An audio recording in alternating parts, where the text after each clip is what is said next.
Hello, dear squirrels. It is time for Tommy and Tuppence. The Secret Adversary, Chapter 11, Julius tells a story. Dressed appropriately, Tuppence duly sallied forth for her afternoon out. Albert was in temporary abeyance, but Tuppence went herself to the stationer's to make quite sure that nothing had come for her. Satisfied on this point, she made her way to the Ritz. On inquiry, she learnt that Tommy had not yet returned. It was the answer she had expected, but it was another nail in the coffin of her hopes.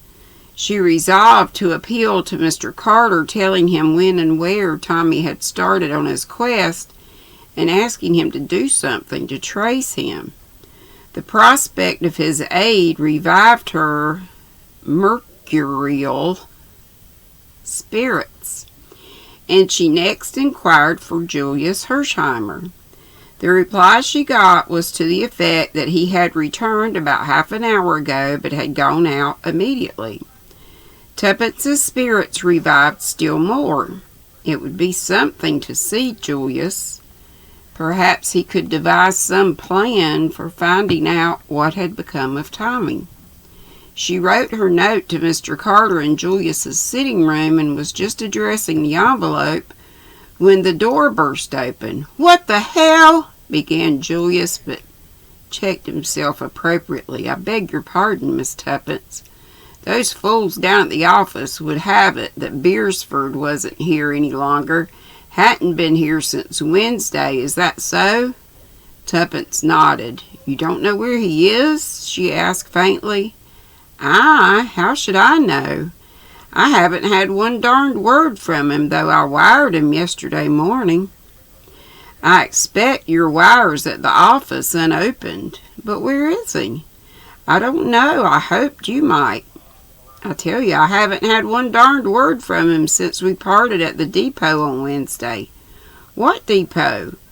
"Waterloo, your London and Southwestern road." "Waterloo?" frowned Tuppence. "Why, yes, didn't he tell you?" "I haven't seen him either," replied Tuppence impatiently. "Go on about Waterloo. What were you doing there?" "He gave me a call over the phone, told me to get a move on and hustle. Said he was trailing 2 crooks." "Oh," said Tuppence, her eyes opening. "I see. Go on." "I hurried along right away. Beresford was there. He pointed out the crooks. The big one was mine, the guy you bluffed. Tommy shoved a ticket into my hand and told me to get aboard the cars.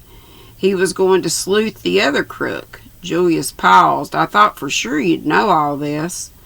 "Julius," said Tuppence firmly, "stop walking up and down. It makes me giddy. Sit down in the armchair and tell me the whole story with as few fancy turns of speech as possible."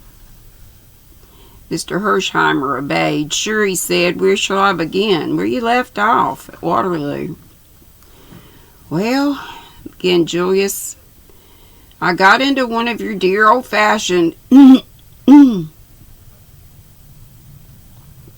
first-class British compartments. The train was just off. First thing I knew, a guard came along and informed me, mighty politely, that I wasn't in a smoking carriage.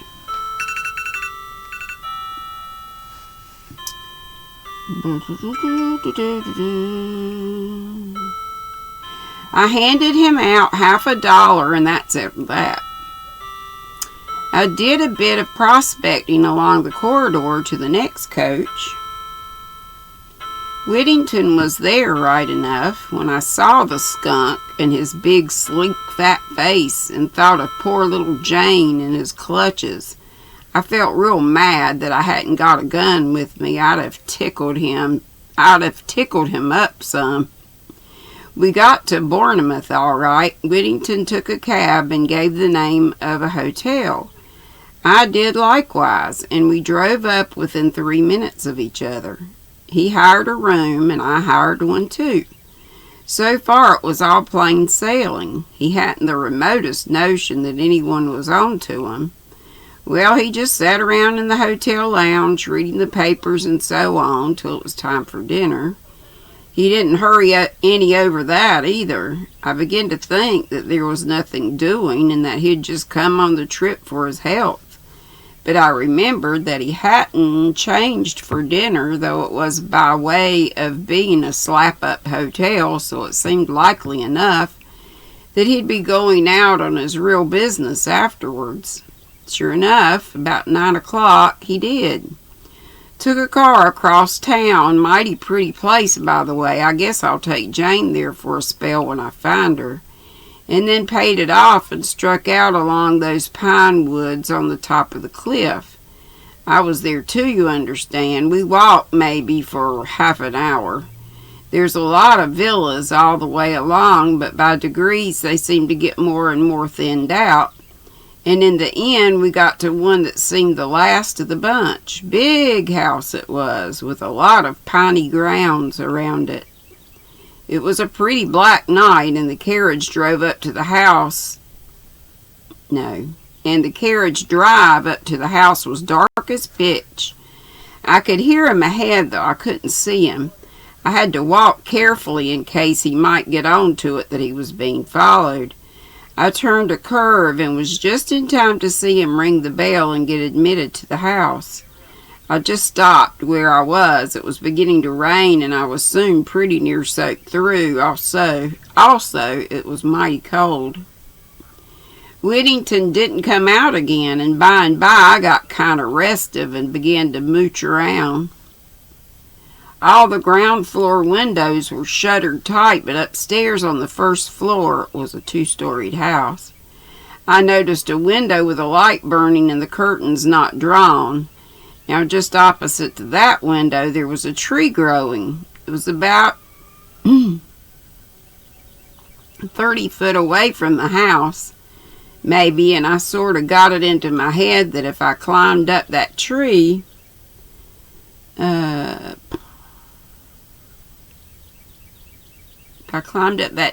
very likely be able to see into that room.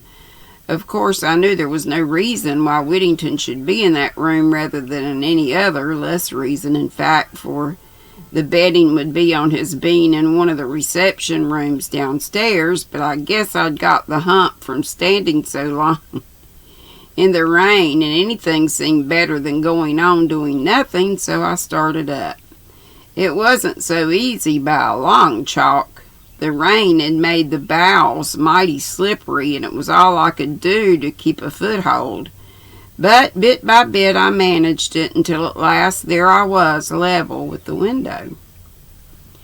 But then I was disappointed. I was too far to the left. I could only see sideways into the room. A bit of curtain and a yard of wallpaper was all I could command.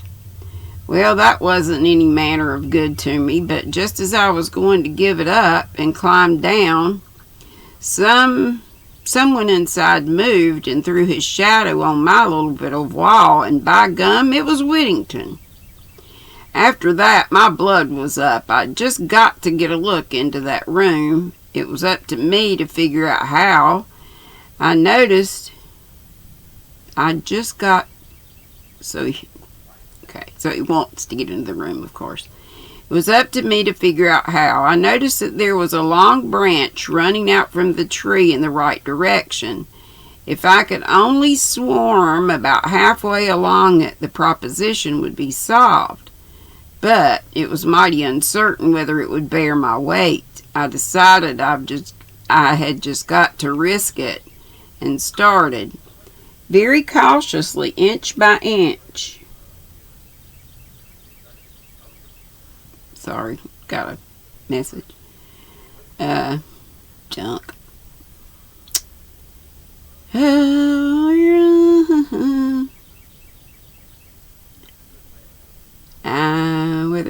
I decided I'd just have to risk that, and I started. Very cautiously, inch by inch, I crawled along. The bough creaked and swayed in a nasty fashion, and it didn't do to think of the drop below, but at last I got safely to where I wanted to be. The room was medium-sized, furnished in kind of a bare, hygienic way. There was a table with a lamp on it in the middle of the room, and sitting at that table facing towards me was Whittington, right enough. He was talking to a woman dressed as a hospital nurse.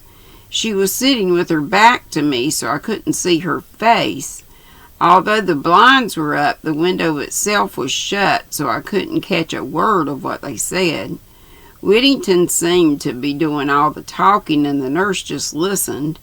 Now and then she nodded, and sometimes she'd shake her head as though she were answering questions.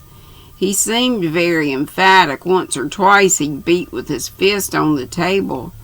The rain had stopped now, and the sky was clearing in that sudden way it does. Presently he seemed to get up to get to the end of what he was saying. He got up, and so did she. He looked towards the window and asked something. I guess it was whether it was raining. Anyway, she came right across and looked out. Just then the moon came out from behind the clouds. Lord. I was scared the woman would catch sight of me, for I was full in the moonlight. I tried to move back a bit. The jerk I gave was too much for that rotten old branch. Oh no. With an almighty crash, down it came, and Julius P. Hersheimer with it. "Oh, Julius," breathed Tuppence, "how exciting! Go on." Well, luckily for me, I pitched down into a good soft bed of earth, but it put me out of action for the time, sure enough. The next thing I knew, I was lying in bed with a hospital nurse, not Whittington's. On one side of me, and a little black-bearded man with gold glasses, and a medical man written all over him on the other. He rubbed his hands together and raised his eyebrows as I stared at him. "Ah," he said, "so our young friend is coming round again. Capital, capital." I did the usual stunt, said, "What's happened, and where am I?" But I knew the answer to the last well enough. There's no moss growing on my brain. "I think that'll do for the present, sister," said the little man, and the nurse left the room in a sort of brisk, well-trained way.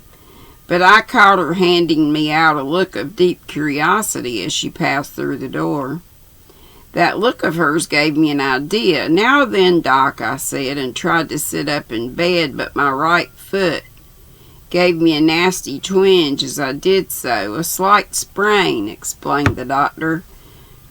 "Nothing serious. You'll be about again in a couple of days." "I noticed you walked lame," interpolated Tuppence. Julius nodded and continued. "How did it happen?" I asked again. He replied dryly, "You fell with a considerable portion of one of my trees into one of my newly planted flower beds." I liked the man. He seemed to have a sense of humor. I felt sure that he at least was plumb straight. "Sure, Doc," I said. "I'm sorry about the tree, and I guess the new bulbs will be on me, but perhaps you'd like to know what I was doing in your garden?" "I think the facts do call for an explanation," he replied. "Well, to begin with, I wasn't after the spoons." He smiled. I guess burglary. "My first theory, but I soon altered my mind. By the way, you are an American, are you not?" I told him my name. "And you?" "I'm Dr. Hall, and this, as you doubtless know, is my private nursing home." I didn't know, but I wasn't going to put him wise. I was just thankful for the information. I liked the man, and I felt he was straight, but I wasn't going to give him the whole story. For one thing, he probably wouldn't have believed it. I made up my mind in a flash. "Why, Doctor," I said, "I guess I feel an almighty fool. But I owe it to you to let you know that it wasn't the Bill Sykes business I was up to." Then I went on and mumbled out something about a girl. I trotted out the stern guardian business, a nervous breakdown, and finally explained that I had fancied I recognized her among the patients at the home, hence my nocturnal adventures. I guess it was just the kind of story he was expecting. Quite a romance, he said genially when I'd finished. Now, Doc, I went on, will you be frank with me? Have you here now, or have you had here at any time, a young girl called Jane Finn? He repeated the name thoughtfully. Jane Finn. No? I was chagrined, and I guess I showed it. You're sure, quite sure, Mr. Hersheimer? It's an uncommon name, and I should not have been likely to forget it. Well, that was flat. So it says, well, that was flat. It laid me out for a space. I'd kind of hoped my search was at an end. That's that, I said at last. Now there's another matter. When I was hugging that darned branch, I thought I recognized an old friend of mine talking to one of your nurses. I purposely didn't mention any name because, of course, Whittington might be calling himself something quite different down here. But the doctor answered at once. Mr. Whittington, perhaps? That's the fella, I replied. What's he doing down here? Don't tell me his nerves are out of order. Dr. Hall laughed. No, he came down to see one of my nurses, Nurse Edith, who is a niece of his. Why, fancy that, I exclaimed. Is he still here? No, he went back to town almost immediately. What a pity, I ejaculated. I like that word. But perhaps I could speak to his niece. Nurse Edith, did you say her name was? But the doctor shook his head. I'm afraid that too is impossible. Nurse Edith left with a patient tonight also. I seem to be real unlucky, I remarked. Have you Mr. Whittington's address in town? I guess I'd like to look him up when I get back. I don't know his address. I can write to Nurse Edith for it if you like. I thanked him. Don't say who it is that wants it. I'd like to give him a little surprise. That was about all I could do for the moment. Of course, if the girl was really Whittington's niece, she might be too cute to fall into the trap, but it was worth trying. Next thing I did was to write out a wire to Beersford saying where I was and that I was laid up with a sprained foot, and telling him to come down if he wasn't busy. I had to be guarded in what I said. However, I didn't hear from him, and my foot soon got all right. It was only ricked, R-I-C-K-E-D, not really sprained. So today I said goodbye to the little doctor chap, asked him to send me word if he heard from Nurse Edith, and came right away back to town. Say, Miss Tuppence, you're looking mighty pale. It's Tommy, said Tuppence. What can have happened to Tommy? Buck up. I guess he's all right, really. Why shouldn't he be? See here, it was a foreign-looking guy he went after. Maybe they've gone abroad to Poland or something like that. Tuppence shook her head. He couldn't without passports and things. Besides, I've seen that man Boris something. I've seen him since. He dined with Mrs. Vandemeyer last night. Mrs. who? I forgot. Of course you don't know all that. I'm listening, said Julius, and gave vent to his favorite expression. Put me wise. Tuppence thereupon related the events of the last 2 days. Julius's astonishment and admiration were unbounded. Bully for you! Fancy you a menial! It just tickles me to death. And then he added seriously, but say now, I don't like it, Miss Tuppence. I sure don't. You're just as You're just as plucky as they make 'em, but I wish you'd keep right out of this. These crooks we're up against would as soon croak a girl as a man any day." "Do you think I'm afraid?" said Tuppence indignantly, valiantly repressing memories of the steely glitter in Mrs. Vandermeer's eyes.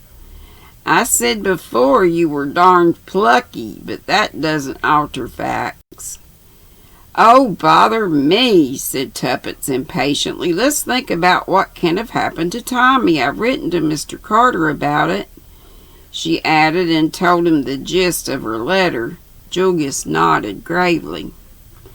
"I guess that's good as far as it goes, but it's for us to get busy and do something." "What can we do?" asked Tuppence, her spirits rising. "I guess we'd better get on the track of Boris. You say he's been to your place. Is he likely to come again?" "He might. I really don't know." "I see. Well, I guess I'd better buy a car, a slap-up one, dress as a chauffeur, and hang about outside. Then if Boris comes, you could make some kind of signal, and I'd trail him. How's that?" "Splendid, but he might come for weeks." "We'll have to chance that." "I'm glad you like the plan." He rose. "Where are you going?" "To buy the car, of course," replied Julius, amused. "What make do you like?" "I guess you'll do some riding in it before we finished." "Oh," said Tuppence faintly, "I like Rolls Royces." "Go, girl." "Sure," agreed Julius. "What you say goes. I'll get one. I want a Julius P. Hersheimer in my life." "Nah, I'd be I used to have a little PT Cruiser. It was so cute. Gunmetal gray or bluish, steel blue." "But you can at once," cried Tuppence. "People wait ages sometimes." "Little Julius doesn't," affirmed Mr. Hersheimer. "Don't you worry any. I'll be round in the car in half an hour." Tuppence got up. "You're awfully good, Julius, but I can't help feeling that it's rather a forlorn hope. I'm really pining my faith to Mr. Carter." "Then I shouldn't." "Why?" "Just an idea of mine." "Oh, but he must do something. There's no one else. By the way, I forgot to tell you of a queer thing that's happened this morning." And she narrated her encounter with Sir James Peel Edgerton. Julius was interested. "What did the guy mean, do you think?" he asked. "I don't quite know," said Tuppence meditatively. "But I think that in an ambiguous legal without prejudice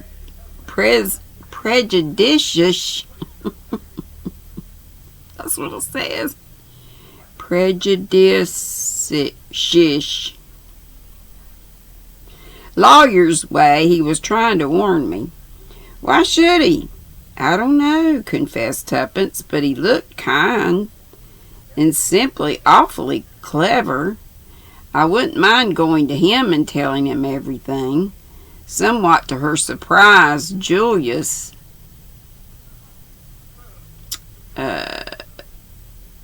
negatived the idea sharply. "See here," he said, "we don't want any lawyers mixed up in this. That guy couldn't help us any." "Well, I believe he could," reiterated Tuppence obstinately. "Don't you think it. So long. I'll be back in half an hour." 35 minutes later had elapsed when Julius returned.